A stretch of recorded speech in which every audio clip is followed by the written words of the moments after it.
Hello दोस्तों, आज की कहानी का नाम है पहले प्यार का पहला इकरार पार्ट 2। अभी तक हमने सुना कि जब सुभी दरवाज़ा खोलती है तो बाहर किताबें और एड्रेस का पर्चा लिए शुभ खड़ा था। कहानी आगे। हाय, मेरा नाम सुभी है। जब मैंने सारी उम्मीदें छोड़ चुकी थी और तब ये शुभ का बच्चा मेरे घर के दरवाजे में कुछ किताबें और एड्रेस का पर्चा लिए मुस्कुराते हुए खड़ा था और बोला, हेलो सुभी। बस उसके मुंह से ये नाम सुनते ही मेरे दिल में अपने आप ही संगीत बजने लगती। पुकारो मुझे, नाम लेकर पुकारो मुझे, तुमसे अपनी खबर मिल रही है।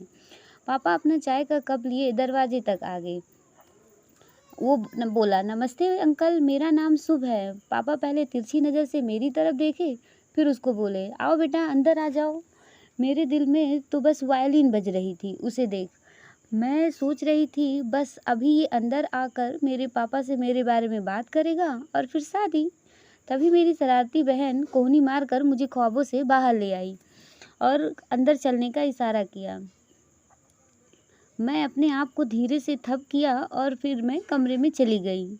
मैं सोच रही थी अच्छा हुआ भाई का इमरजेंसी काम आ गया और वो नहीं आए, क्योंकि मेरे दिमाग से समीर का चेहरा नहीं निकलता जिसे 10th में भाई ने मार मार कर रंगीन बना दिया था। नीचे जो कुछ भी हो रहा था मैं बस सब कुछ सुन रही थी। पापा बोले, कैसे आना हुआ? वो बोला, पापा इस सोसाइटी के प्रेसिडेंट हैं, उन्होंने आपकी डिटेल लेने के लिए भेजा है। मैंने जो सुना वो यकीन नहीं हुआ, ये मेरे लिए नहीं आया है। अभी तक जो मुझे उस पर प्यार आ रहा था अब वो गुस्से में बदल गया था। अब तो कॉलेज भी ओपन हो रहे थे, मैं इस समीर के बच्चे को देख लूँगी, मैंने ऐसा मन में कहा। मैं जाकर डिटेल का पर्चा पकड़ाई और दरवाजे तक उसके साथ गई। वो बोला, तो फिर क्या सोचा? अब तक सोच ही तो रही थी, मन में कहा मैंने। उसने कहा, कुछ कहा तुमने? मैंने बोला, नहीं तो। वो बोला, मुझे तुमसे कुछ बात करनी है। तो मैं बोली, हाँ बोलो, क्या बात है? वो बोला, यहाँ नहीं कहीं और मिले। अगले दिन मैं तैयार होकर 4 बार अपने आप को तसल्ली देकर कि मैं बहुत अच्छी लग रही हूँ मैं पार्क पहुँची। वो बोला, देखो यार गुस्सा मत होना, मैंने जो कुछ भी सीढ़ी में बोला था वो बस अपनी दोस्तों के कहने पर बोला था। दोस्तों ने शर्त लगाई थी तो मुझे ऐसा बोलना पड़ा। तुम भी मजाक ही कर रही थी ना यार। उसके बाद तुम मुझे दिखी नहीं और मैं तो परेशान ही हो गया था। पहले तो मुझे यकीन नहीं हुआ कि ये क्या हो गया, और फिर मैं अपने आप को तसल्ली देते हुए समझाते हुए बोली, हाँ हाँ मैं भी मजाक ही तो कर रही थी। मैं घर आकर बहुत ज़्यादा रोई। मैं रोना तो नहीं चाहती थी पर आंसू अपने आप ही निकल रहे थे। मेरे साथ ये क्या हो गया मुझे खुद ही नहीं पता। अगले दिन मैं अपनी दोस्त स्वाति के साथ कॉलेज गई तो देखा जनाब बेशर्मों की तरह अपने दोस्तों के बीच ठहाके लगा रहे थे। मैं बिना उसकी तरफ देखे रूम में चली गई। अब मेरे घर वाले मेरे लिए रिश्ते देखने लगे थे। पापा बोले, बेटा अगर कोई है तुम्हारी लाइफ में तो बताओ। मैंने कहा, नहीं पापा कोई नहीं है। थोड़ा सांस लेकर बोली, ठीक है फिर अच्छी बात है। अगले संडे तुमसे मिलने के लिए लड़का रेडी हो गया है। तभी भैया मिठाई का डब्बा लिए अंदर आए। बोले, पापा रिश्ता पक्का समझो, मेरे दोस्त का भाई है। तभी मेरी बहन बोली, पर दीदी ने तो देखा नहीं। उसकी बात खत्म होने से पहले ही भैया बोले, हाँ हाँ तो देख लेगी, हाँ ही तो बोलना है।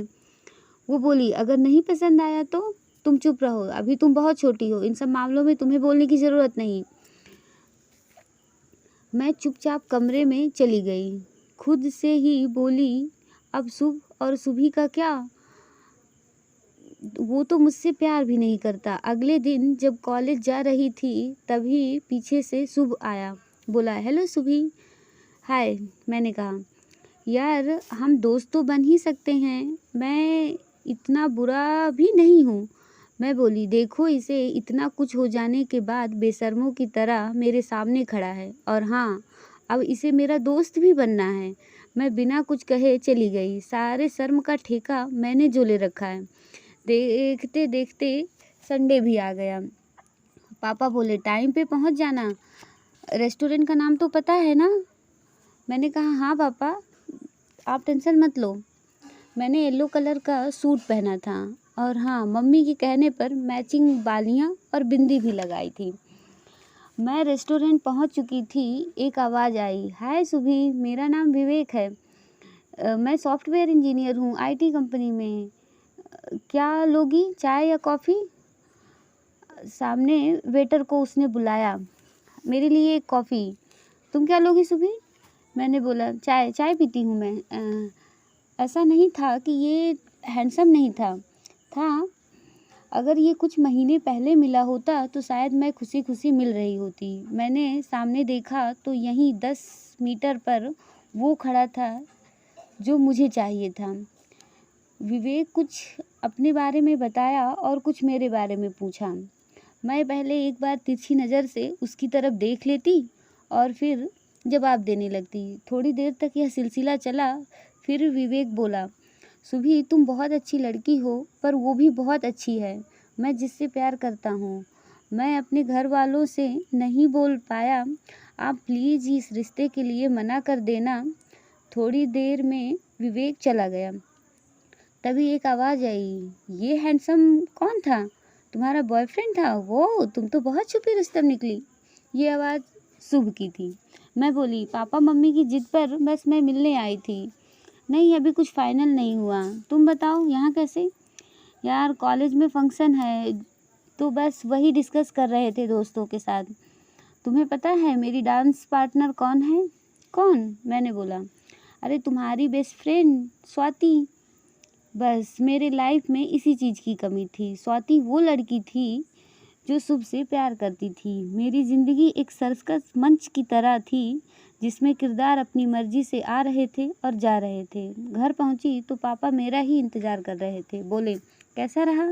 मैंने कहा, अच्छा था पापा, बट मुझे पसंद नहीं आया। पापा प्लीज़ मेरे से फोर्स मत करना जब तक मैं हाँ ना कहूँ। और मैं यह कहकर कमरे में चली गई। पता नहीं आज मैं क्यों इतनी दुखी थी। मेरे आंखों से आंसू क्यों आ रहे थे, मुझे खुद नहीं पता। अपने आप ही वो निकल रहे थे। अब मैंने सोच लिया था कि कोई बात नहीं, शुभ मुझसे प्यार नहीं करता, मैं भी अब उसे भूल जाऊंगी। आज यूएसए के इंटर्नशिप के लिए मैंने अप्लाई कर दिया। अगले दिन जब मैं एप्लीकेशन फॉर्म लेकर पोस्ट ऑफिस जा ही रही थी तभी स्वाति मिली। बोली, हेलो यार, प्लीज़ मुझे कॉलेज तक छोड़ दो, मेरा आज डांस कंपटीशन है। तुम भी आओगी ना यार, मुझे बहुत अच्छा लगेगा। मैं बोली, नहीं यार, मुझे आज थोड़ा काम है, तुम जाओ। मुझे आज रिया स्वाति से मुझे थोड़ी जलन सी हो रही थी। मैं बस कुछ सोच रही थी और वो फिर उसका कॉलेज आ गया, वो उतर गई। मैं डाक खाने गई और मैंने अपना पोस्ट किया एप्लीकेशन और बुक्स की ओर मुड़ गई। फिर सब कुछ छोड़ मैंने रिक्शा लेकर अगले ही पल मैं कॉलेज के गेट पर थी। अनाउंस हुआ, अगली परफॉर्मेंस है कपल डांस की, शुभ एंड रिया। तालियों से पूरा ऑडिटोरियम फुल था। मैं भी उसी में गुम हो गई। सॉन्ग प्ले हुआ, राधा कैसे न जले, आग तन मन में लगे, राधा कैसे न जले। दोनों हाथों में हाथ डाले एक दूसरे से कुछ ही सेंटीमीटर पर खड़े एक दूसरे को देख रहे थे। उन्हें इतना करीब देख मुझे कुछ हो गया। मैं जाकर बाहर खड़ी हो गई और डांस खत्म हो गया। थोड़ी देर में विनर डिक्लेयर कर दिया गया, जो कि शुभ और स्वाति थे। स्वाति मेरे पास दौड़ते हुए आई, बोली, I am so happy to see you my bestie. मैं बोली, एक छोटे से डांस कंपटीशन के लिए इतना तैयार होकर क्यों आई थी? तो और हाँ, तुम्हारा ब्लाउज भी इतना छोटा है। अच्छा, इस तरह फंसाती हो तुम शुभ को? वो मेरी तरफ हैरानी से देख रही थी और रोते रोते वहाँ से चली गई। मैंने सामने देखा तो शुभ खड़ा था। उसने हमारी सारी बातें सुन ली थी। मैं बिल्कुल ऐसी नहीं थी। थोड़ी देर में मुझे अफसोस होने लगा, ये मैंने क्या कर दिया, मैं तो बिल्कुल ऐसी नहीं हूँ। एक हफ्ते बाद मैं रिया के घर गई। मेरे लिए टफ था, पर मैं बोली, sorry Riya, I am very sorry. वो बोली, कोई बात नहीं, अगर तुम्हें शुभ पसंद है तो तुम जाकर उसे बोल क्यों नहीं देती? नहीं यार, ऐसा कोई बात नहीं है, मैंने कहा। आज 1 हफ्ते बाद मुझे थोड़ा सुकून मिला। अब एक लोग से और माफ़ी मांगनी थी। अगले दिन मैं शुभ के पास गई। मैंने कहा, सॉरी शुभ, मेरा वो मतलब नहीं था। मैं तो बस वो बोला, कोई नहीं शुभी, एक दिन में किसी के बिहेवियर बदल जाने से किसी की पूरी ज़िंदगी का अंदाज़ा नहीं लगाया जा सकता। बोली, मुझे तुमसे कुछ कहना है। तभी वहाँ मेरा भाई आ गए। बोले, शुभी तुम क्लास में जाओ। मैंने कहा, कुछ बोलने की कोशिश की तो उनका चेहरा देख मैं चुपचाप हो गई। शुभी, मैं कमरे में जा रही हूँ। देखो, आप गलत मत समझना। शुभ बोल रहा है, मैं शुभी से प्यार करता हूँ। इतने में एक जोर का घूंसा मेरे मुंह में पड़ गया। अगले ही पल मैं ज़मीन में था। और हाँ, मेरी नींद खुली तो मैं हॉस्पिटल में डॉक्टरों के बीच था। तभी जब मैंने आंखें खोली तो देखा कि मम्मी सामने बैठी थी। मुझे जिसे देखना था वो तो दिख ही नहीं रही थी। मैं जिसके लिए घूंचा खाया था वो कहाँ है? मैं बस सोच ही रहा था। थोड़ी देर में मेरे रूम का गेट खुला। वहाँ से शुभी दौड़ते हुए अंदर आई। वो मेरा हाथ पकड़ी और फिर छोड़ दी, जैसे कि कोई अधिकार जताना चाहती थी। फिर रुक गई। फिर बोली, ये सब कैसे हुआ? भाई ने क्या कहा? तुम्हें क्यों मारा? ऐसे इतने सवाल लेकर आई थी वो। मैं तो बस सोच रहा था कि काश इसे पता चल जाए कि मैं इससे कितना प्यार करता हूँ और ये बस मेरा हाथ थामे यहीं बैठी रहे मेरे पास। जब मैं सोच ही रहा था तो शुभी बोली, शुभ, आई लव यू। मैं हैरान था, जो मुझे कहना था वो कह रही थी।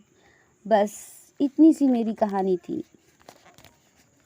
कुछ लाइनें हैं इस तरह, ज़िंदगी में कोई प्यार से प्यारा नहीं मिलता, ज़िंदगी में कोई प्यार से प्यारा नहीं मिलता।